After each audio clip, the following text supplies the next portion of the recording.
So welcome everybody to the third BE.Hour webinar. We're very excited that you're here. Today's topic is getting to know your audience, research tools and methods. And of course, this is part of the BE.Hour webinar series. I'll be talking about a few links that I'll put in the chat at the end of my brief chat that are around behavior.rare.org website and some of the things that I reference in my talk specifically. So just a quick recap. Last time we had some wonderful speakers from RARE's Center for Behavior and the Environment, which we called the B Center, talking about the individual versus cooperative behavior change, the difference between the two.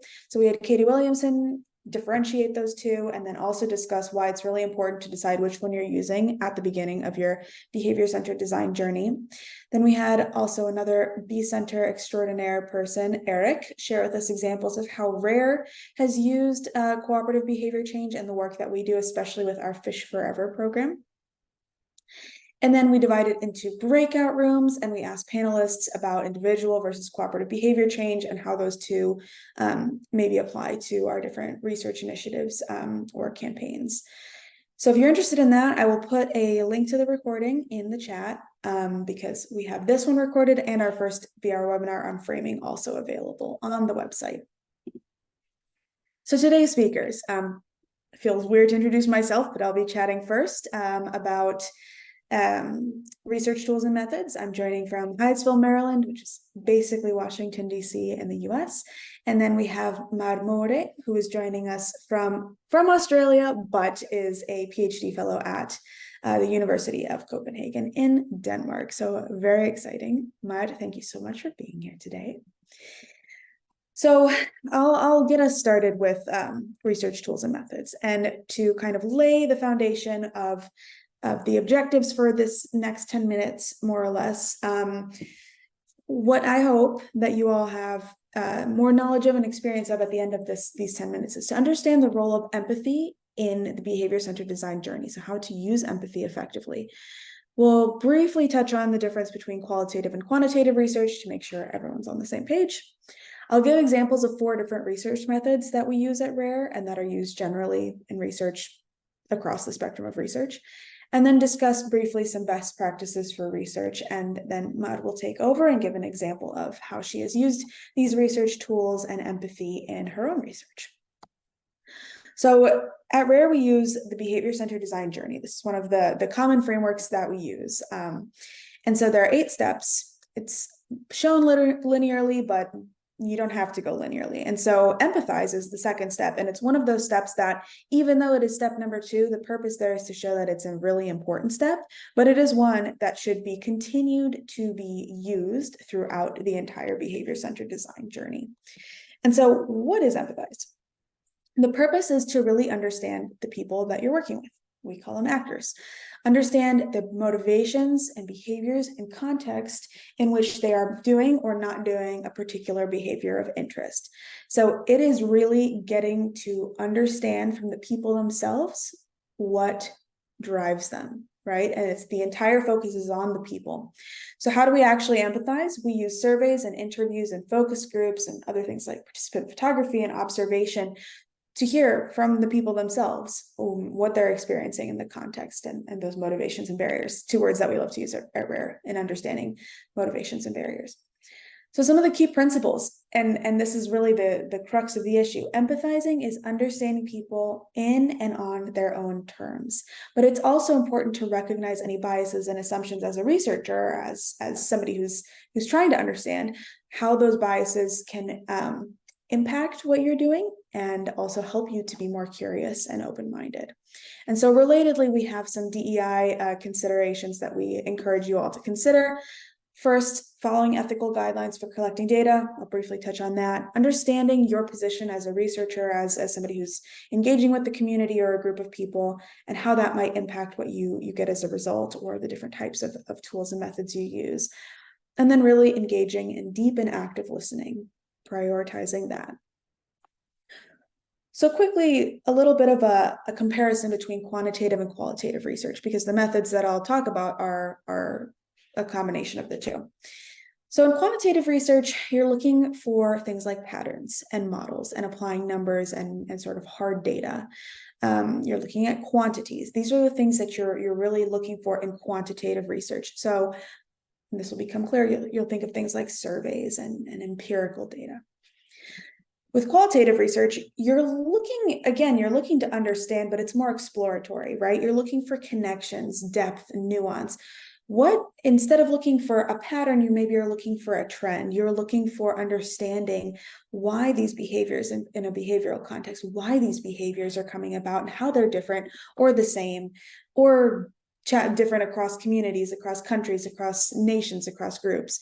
And you're really looking to understand a little bit more about the depth, right? So whereas quantitative may be a little bit more about the breadth, the qualitative may be a little bit more about the depth. And so we have a few different research methods, and this is certainly not a comprehensive list of research methods, but we have a few that I'll focus on today. Surveys, interviews, focus groups, and observation. And so when we think about surveys, those may be what we think of when we think of qualitative. And so what I want to show in these next 4 slides is going to have the needs, strengths, and limitations of each of these 4 methods. It's a lot of information. What I'm going to highlight are some of the strengths and limitations. So surveys is, I think most of us are probably familiar with surveys, right? Going out, you have a survey document, you talk to a variety of people, and it's supposed to be a fast and efficient way to get a variety of information from a random group of people. And so therefore, one of the strengths is it's a way to quickly see trends and patterns across a population. It's flexible. You can do surveys in a variety of different ways using a variety of different resources. And it's great to get a bunch of data. The limitations is that sometimes you're getting what you can get in 10 to 20 minutes, and you don't necessarily get a lot of depth, or you don't get to see the nuance and the differences between individuals.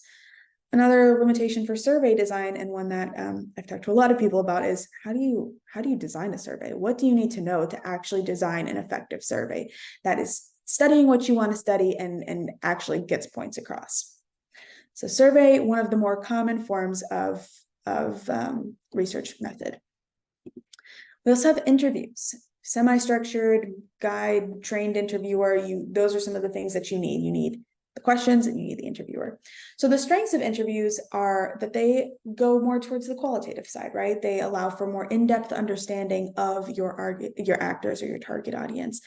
They allow for flexibility in a way that's different from surveys, in which with a survey, you may be flexible on the way that you can deliver the survey, but with the interview, you allow for flexibility in getting deeper answers and looking more at what makes people tick and what makes people what are the different motivations and barriers.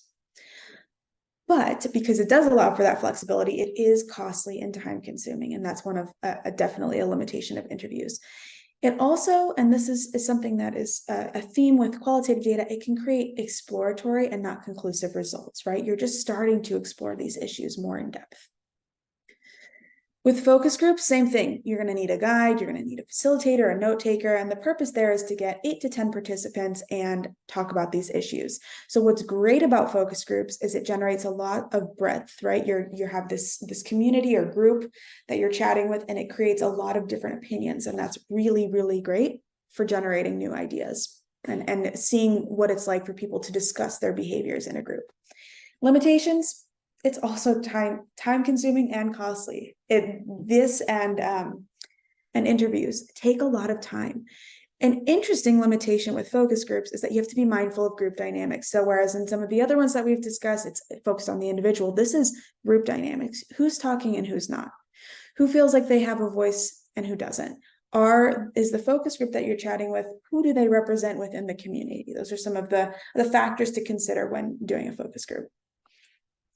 And then you have observation. So the needs there, it's kind of self-explanatory, right? You're observing people's behaviors in real time. And so the strength there is that you're seeing that behavior or the lack of behavior in a natural setting, in the context that is sometimes removed when you set up a scenario like an interview or a survey. And so it's really, really a cool way to kind of at least get a base idea of what's going on. It may lead to some research questions. Sometimes you observe and then you create a survey based on what you observe. Like a lot of research and some of the other methods we've talked about, it is time consuming. But an interesting one is that an interesting limitation is it can include a high degree of researcher bias. So you are observing, but when you are note taking, you may accidentally impose some of your bias, some of your own thoughts into what you're saying, and not necessarily learning from what the people in and on their own terms, as mentioned previously. So I'd love to see briefly, if you can share in the chat box, what is one research tool that you want to include in your upcoming initiatives, campaigns, research efforts? Or if you're not sure, what's one that you've used before that you have found particularly effective? So again, surveys, interviews, focus groups, observation we talked about. There's also participatory photography, which is a really cool one, which is when individuals themselves can use cameras and sort of record in their own eyes what a day is like in their life. See, let me open up this chat. Interviews, participatory mapping. Oh, yes, map-based survey. I think that's gaining more and more traction. But I think that is particularly a cool one. Anybody else want to add? Surveys. Yeah, surveys can be super highly effective. Anything else? Photo voice. I like that. Interviews. Yep. Yep, all great and very, very cool. And one of the things that I know Maud will touch on is that mixed research methods using a combination of qualitative and quantitative is a really great way to kind of get the best of both worlds.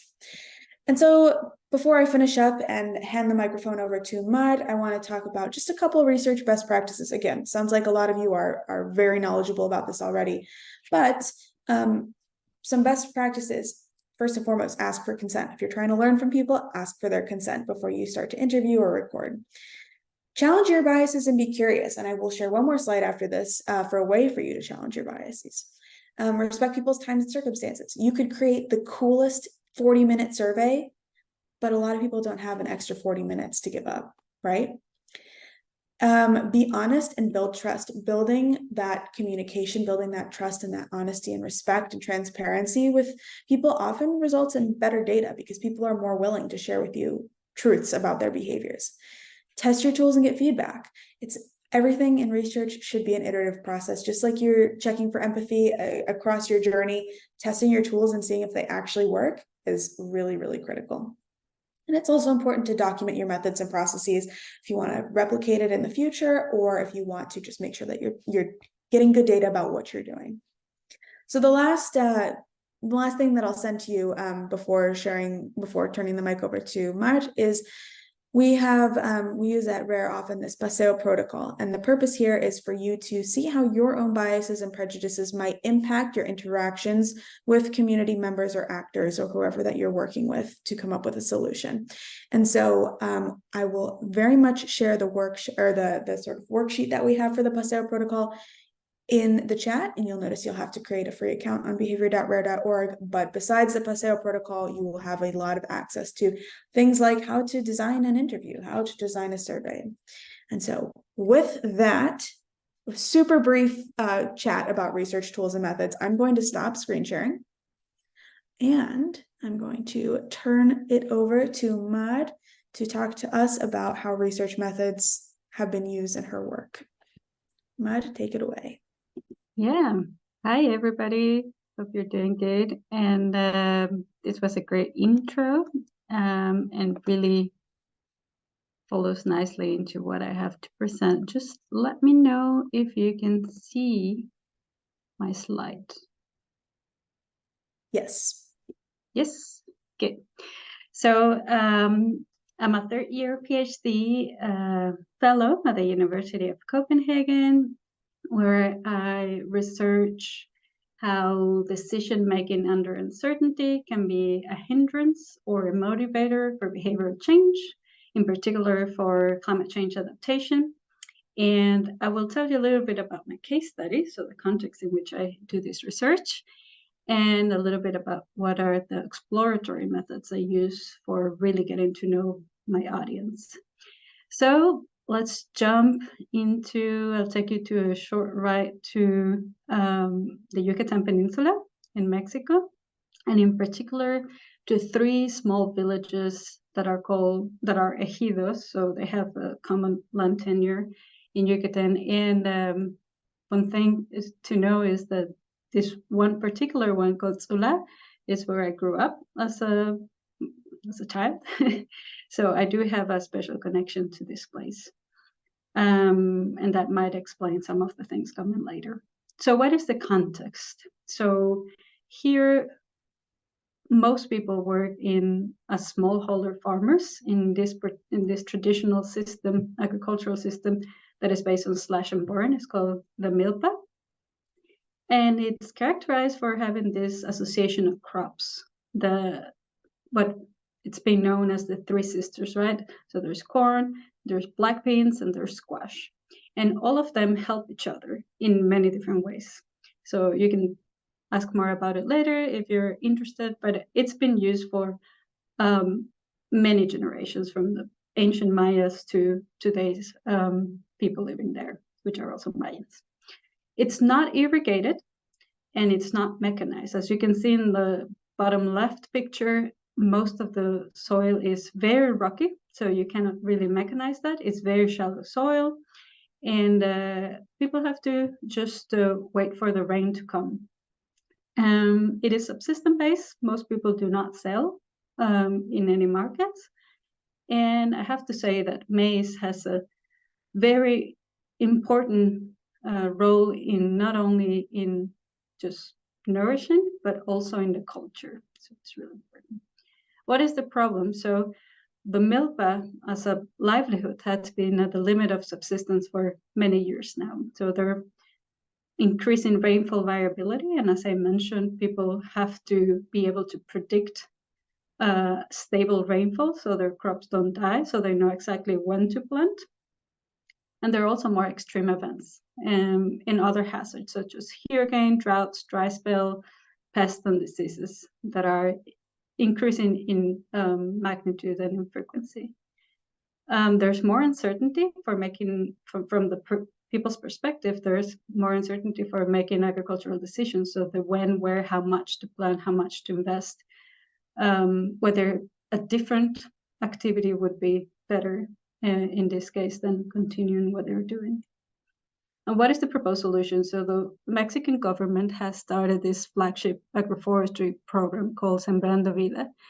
And it has a model that intends to gradually phase out annual crops in favor of fruit and timber tree production for the midterm, so people can have in 5 years some harvest, and then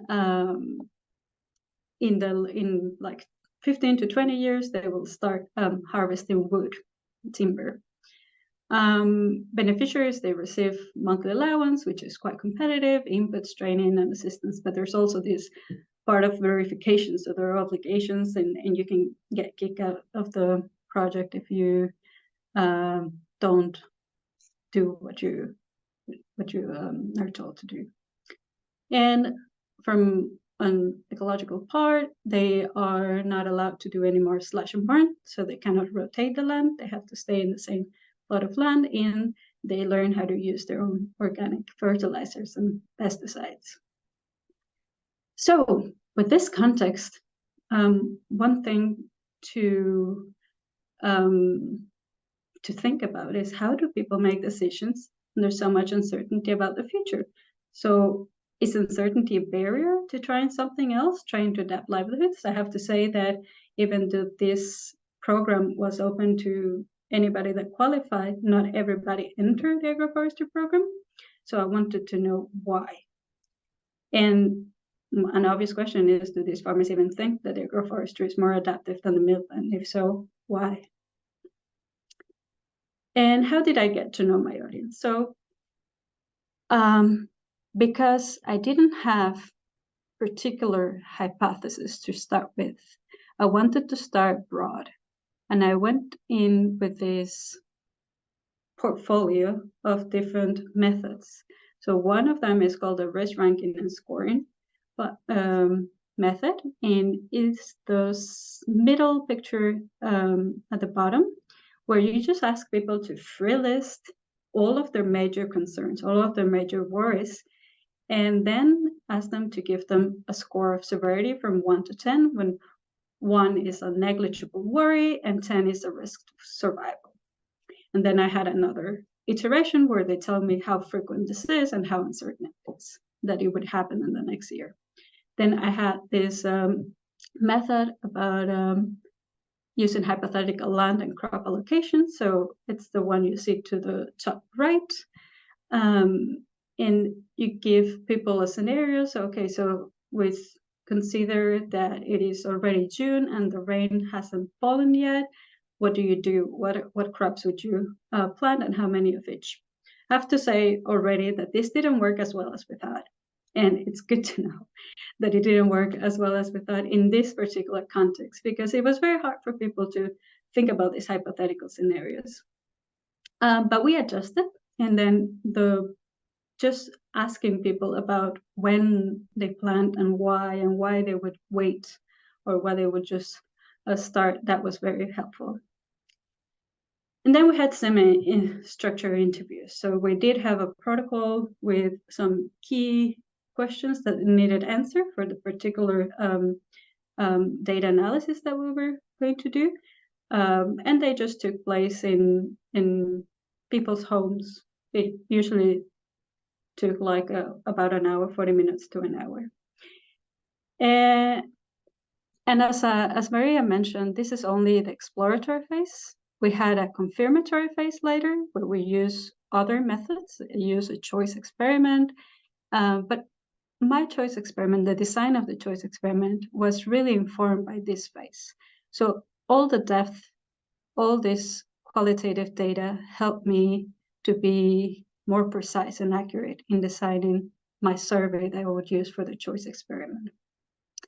And this is only data collection. So focus groups, interviews, this is the data collection part. But the data analysis, there's just endless possibilities of what you can do once you have your data in your hands, right? So you can do different figures and graphs and present it in different ways. You can do thematic coding, which is just a fancy way to say, read through your transcripts and make categories that aggregate what you're reading. And one particular method that I used in this study, which I think is very cool, it's used already in environmental sciences a lot, is this mental model mapping. So what did we find with this method? So what did they allow us to discover that maybe we wouldn't have otherwise? So this is this like list that I showed you before. Well, something else to notice that, as you can tell, you don't need a lot of material to start with an exploratory phase, right? You need a lot of time to design a good one, but once you're out there, you don't really need like fancy equipment. So what did we find about this ranking of worries? We found, first of all, that climate risks are, yes, considered extremely severe. So if you can see, for instance, hurricanes. So on the x-axis at the bottom is the level of severity. So from 1 to 10, and 10 are the worst ones. And on the y-axis on the left is the frequency, the time horizon. And what you can see is, yes, climate risks are important, but there are all of these other things that people worry about. And pollution and food scarcity was at the top. So these are things that maybe you wouldn't have found, and maybe you had an idea from the beginning, oh, climate adaptation should be the most important thing because the weather is changing and the livelihood depends on that. But it's not the only worry that people have. And another thing is that people conflate hazards, causes, and impacts as worries. And it's not always easy to understand what comes from what, and what is this link of causality in people's minds. So we have another method for that coming up. From this hypothetical land and crop allocation, but actually more from the planting time scenarios, what we learned, and what you can see here, is a calendar of the growing season. So it starts in May. In April, you have to start already with the slash and burn. And this is for the milpa, the traditional milpa, right? So you start in May and it goes until November. in blue, you see the agricultural practices, so what people have to do when, more or less. And at the bottom, in orange, you see the hazards and when they occur. And what we found out is that currently people just there's no perfect strategy.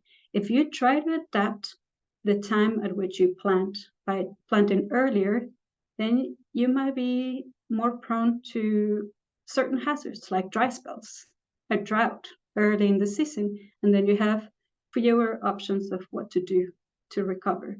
If you try to wait until the rain comes, then you're more prone to have late season hazards like hurricanes. And if your crop is not ready to be harvested, then you just lose everything. So people have to make trade-offs, and they have to make decisions under a lot of uncertainty. And this is the final method I'm going to show you. So remember how I told you that people conflate causes and effects. So what we did here is, through these interviews, we asked everybody, what are the main hazards, what is causing them, what is the consequence, what do people do, the response, and what are things that are inhibiting or enabling this response, right? And what we wanted to get with this is the perceived causality, and understand how people understand the world and what they can do with it. And once we did that for each person, we aggregated them into groups. So there was the group that entered the agroforestry program and the group that still did the MILPA, this Sweden slash and burn system. And what we found is that cause effect are understood differently in the groups, which is very interesting because the agroforestry group has only been doing this for 3 years now. So it's not that long for them to actually change the way they think about the world. But one of the things that they thought was that some of these hazards came actually from deforestation and from what the people in the Milpa do, which is slash and burn. And that didn't happen in the other group. They also had way more responses, a wider portfolio of responses than the people in the Milpa. And these responses were more proactive. They happened before the hazards happened, and not during the hazard, so more coping, or after the hazard. So they were not like damage control, for instance, or there were some, but frequencies were on the other side. And it seemed like they were making trade-offs in these uncertainty types. Agroforestry was perceived as more adaptive in general. However, we found that it was only for the people in the group, but this massive project, was generating all of these other dynamics that made that the people that didn't enter the agroforestry program were actually worse off than before the program arrived. And this is one example. So because people in the agroforestry project were not allowed to do slash and burn, and these were a lot of people in the villages, sometimes 50% of the farmers, then there was all this land that wasn't burned every year, and the animals were coming back. So big animals were coming back, and they were approaching the land areas, the land cultivated areas. It's good. It's a co-benefit, increased biodiversity. However, there were fewer milpas and more animals concentrated on the milpas. These animals don't do anything to the tree shoots and to the plantings, but they just devastated all of the corn. So for 3 years, people that still did the milpa lost all of their crops because of these changes. So there is a risk of a maladaptation, and also a risk of misidentification of success. So we might say this was a successful program because, yeah, people think that they're more adaptive to climate change. They're also have all these co-benefits like the ecosystem services, biodiversity increasing. But the question is, for whom? And if you go with an exploratory approach, and this is just to sum up my reflections, If you go with an exploratory approach, you can find these things because you don't have a fixed hypothesis when you come in, and there are things that can emerge that you didn't even think about, right? So what are good things that I have found to be empathetic with your audience? So first, start with an exploratory phase if you can. So don't already define everything you're going to do because there might be new findings. So in my PhD plan, because that's how academia works, I had to say what I was going to write about from the beginning. But there were 2 new papers that came out just from this exploratory phase. I had no idea that I would find. If possible, use different methods because some things worked, others didn't work as well. Some things work better for certain people. And then you allowed for this palette of preferences and ways to express yourself. Some people were shy in focus groups, but were really open when you were on one-on-one, for instance. Give people time and space, create rapport. And of course, it helps that I grew up there because I was already familiar with how to show respect and what is culturally appropriate or not. But that also made it a little bit slower because I had to chat a lot before and after the interviews, but that's fine. If you can afford it, create that rapport. It's really important. And something else to keep in mind is that conditions change, people's minds change. If you ask the same questions, in particular, because, sorry, my questions were about uncertainty. If you ask them a certain time of the year, it's going to be different than another one. So that's also something to keep in mind. And that'll be it. So please let me know if you have questions or comments. Let's start sharing. Thank you so much, Matt. I will stop our recording.